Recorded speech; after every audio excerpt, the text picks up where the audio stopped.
Hindaun city में आज जो आपदा आई है वो एक दिन की नहीं है, लंबे समय तक नगर परिषद का बोर्ड रहा। और जहां तक मुझे जानकारी है, दीनदयाल जी और आपको अच्छी तरह समझाएंगे, विधायक भरोसीलाल जाटव लंबे समय रहे, भाजपा की राजकुमारी जाटव भी रही है, कांग्रेस की सभापति भी अभी हैं जो बसपा आप कह सकते हैं वो भी रहे, और भाजपा के सभापति भी रहे। सीधा अगर नाम लें तो भरोसीलाल जाटव, राजकुमारी जाटव, अरविंद जैन और ब्रजेश कुमार जाटव, 4 नाम राजनीति में आते हैं। इनके अलावा इस आपदा के लिए आप चारों जिम्मेदार किसको मानते हो? देखिए, ईमानदारी जवाब देना, क्योंकि इन मुद्दों पर हिंडौन सिटी के लोग बोलना नहीं चाहते हैं। चारों काम मुझे दिनेश जी बताइए, सुनिए मेरी बात, सीधा जवाब। ये पहली बात तो हिंडौन के विधायक भरोसीलाल जाटव जिम्मेदार हैं, दूसरे अरविंद जैन जिम्मेदार हैं क्योंकि वो 5 साल पहले सभापति रहे। अब वर्तमान में ब्रजेश जाटव जिम्मेदार है। ठीक है, आप राजा जी बताइए। इसके लिए संपूर्ण नगर परिषद का चेयरमैन जिम्मेदार है, नगर परिषद टोटल जिम्मेदार है। आप नाम लेना चाहेंगे? ब्रजेश जाटव। ठीक है, आप अजय मंतल क्या कहेंगे? मैं मानता हूँ कि इसके लिए हम जो जनप्रतिनिधि चुनते हैं, और जिस तरह से आज पैसे का खेल हो गया है, जी जी, क्योंकि आज अच्छा इंसान जो जनता की भलाई करने के लिए आना चाहिए, लेकिन आज जितने भी चुनाव होते हैं, नगर परिषद के चुनाव होते हैं, आज पैसे की गड्डी चलती है। पार्षदों की स्थिति हो गई कि उनकी मोटी रकम दे करके आज उनको खरीद लिया जाता है। ऐसे जो 8-10 करोड़ रुपए उनको खर्च करके नहीं, और जो भी सभापति बन जाता है वो पब्लिक की ऐसी तैसी करता है, जनता से पैसा। जिम्मेदार जो भी है प्रशासनिक, जिन लोगों की मंशा काम करने की नहीं है, हिंडौन के विकास की नहीं है, उनका उद्देश्य मात्र ये है कि हमको सिर्फ जो हम बने सभापति, हमको जितना भी पैसा इकट्ठा करना है हम इकट्ठा करें। इसमें जनप्रतिनिधि भी है जिम्मेदार, और इसमें कुछ जनता भी जिम्मेदार है कि ऐसे लोगों को चुन चुन के भेजती है, भ्रष्ट और बेईमान लोगों को। आप नाम लेना चाहेंगे किसी का? मैं नाम नहीं लेना चाहता। आप बताइए हुक्म जी, आप क्या कहना चाहेंगे? इसमें राजकुमारी उतनी ही जिम्मेदार है जी जितना भरोसीलाल जाटव जी, और भरोसीलाल जाटव के साथ में अरविंद जैन की पूरी टीम जिम्मेदार है जी। क्योंकि 2016 में के राज्य के अंदर वसुंधरा की सरकार थी, राजकुमारी यहाँ भारतीय जनता पार्टी की तरफ से 13 से 18 के बीच में एमएलए थी, सभी को पता होगा। और उसके बीच में अरविंद जैन यहाँ चेयरमैन बनता है। अरविंद जैन चेयरमैन बनके और आंखें मींच लेता है या कुछ उसकी व्यवस्थाएं हो जाती हैं। और व्यवस्था, जो आदमी कल तक मोटर बाइंडिंग का काम करता था, आज हिंडौन से लेकर करौली तक उसकी होटलें, बड़ी बड़ी होटलें, बड़े बड़े व्यापारियों के साथ में टाई अप उसका हो रहा है। तो इसकी एक जांच भी होनी चाहिए, मैं ये कह रहा हूँ। और इस नाले को जिन्होंने बनाया, जिन अधिकारियों ने बनाया है, उसकी भी जांच होनी चाहिए। पूरी एक सीबीआई से जांच हो कि इसमें कहां कहां तकनीकी कमी रही और कौन कौन वो इसमें लिप्त थे। मेरी आज भी शिकायत रूडिट्स को डिपार्टमेंट में पड़ी हुई है। अगर आपको पता नहीं हो तो मैं बता दूं कि 1,70,00,000 रुपए जो भरतपुर का सिंगल कंस्ट्रक्शन वाला है, उसका आज भी पैसा मेरी शिकायत के कारण अटका पड़ा हुआ है। और वसुंधरा राजे का जो पीएस था धीरेन्द्र कमठान, उसका जो भाई है महेंद्र कमठान, इस पर उस समय एक्शन था। तो कोई भी स्थानीय प्रशासन से लेकर और जिला प्रशासन तक कोई बात जाती तो उसको सिरे से नकार देते थे। उसी के कारण ये आज हिंडौन का जो नाला है, हिंडौन की जनता के लिए, क्षेत्र की जनता के लिए पूरी तरह से नासूर बन चुका है। इसमें कोई एक आदमी को अपन इंगित नहीं कर सकते कि वो आदमी दोषी है। इसमें भारतीय जनता पार्टी, कांग्रेस पार्टी के साथ में हिंडौन की जनता भी बराबर से भागीदार है।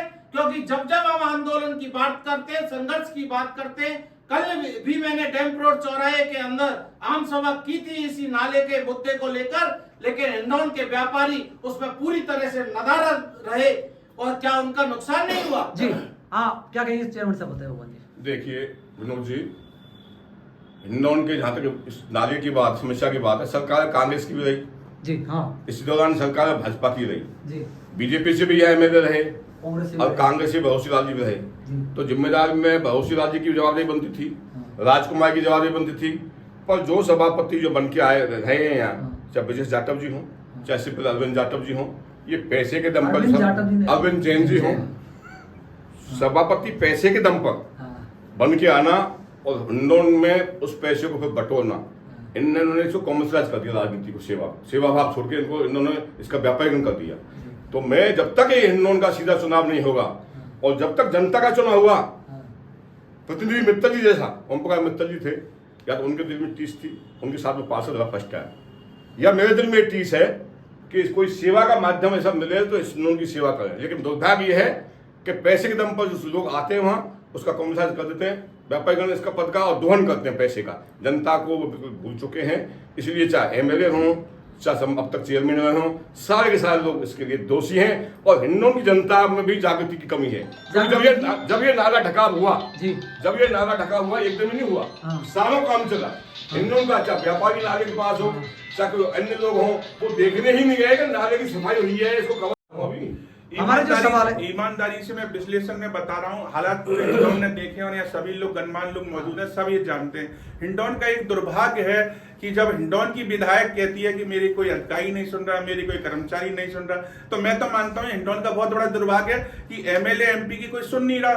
आपने कल बीजेपी का हाल देखा, भाजपा के संभाग प्रभारी आए, उनकी तहसीलदारी नहीं उतरी गाड़ी से, इसी बात पे वो नाराज होकर अपने दौरे को छोड़ के वापस चले गए। तो कुल मिला के मैं मानता हूं बीजेपी हो चाहे कांग्रेस हो, हिंडौन के हित में ये कोई काम नहीं कर रहे। अगर कर रहे होते, वास्तव में ईमानदारी से कर रहे होते, तो हिंडौन के हालात नहीं होते। आज बाढ़ राहत के मामले में देखा जाए तो ऐसी कोई बड़ी राहत आम जनता को तत्काल नहीं मिल पा रही है। चार व्यक्तियों जिम्मेदार कौन मानते हो, क्या कमी रही तब नहीं? चार लोगों में जो भी मैं कह रहा हूं ना, जो कुर्सी पर बैठे लोग हैं, उन्होंने जमकर माल लूटा है जी। चाहे बीजेपी के लोग हो, चाहे कांग्रेस के लोग हो, जो कुर्सी पर बैठ जाता है, कुर्सी से पहले तो सभी ईमानदार बनते हैं, लेकिन कुर्सी पर पहुंचते ही सारे बेईमान हो जाते हैं। बड़ा दुर्भाग्य है, जिस कंपनी ने खारी नाला बुरी तरह से अनियमितता के साथ बनाया, उसी कंपनी को मुख्यमंत्री जन आवास योजना का ठेका दे दिया इन चोरों ने। सबसे बड़ा सरना ब्लैकलिस्ट कर दी थी, और वो कंपनी ब्लैकलिस्ट होनी थी, उसी को ठेका दे दिया इन लोगों ने, और आज उसमें काम नहीं हो रहा। कोई भी व्यक्ति हो, जब तक इन चोरों को सजा नहीं मिलेगी, हिंडौन को न्याय नहीं मिल पाएगा।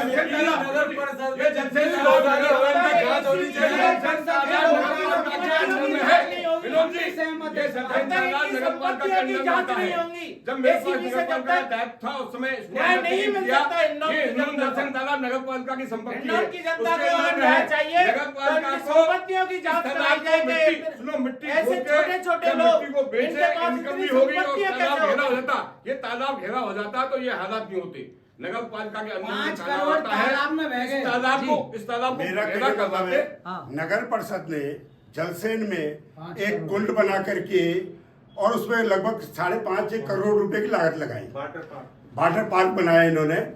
अगर ये नगर परिषद प्रशासन अगर ये सोचता तो हम इस जलसेन की तीनों तरफ से बाउंड्री करा करके और 5 और 7 फुट अगर इसको पानी इसकी घेरा करवा देते तो आज पूरी पानी की हालत बनी रहती।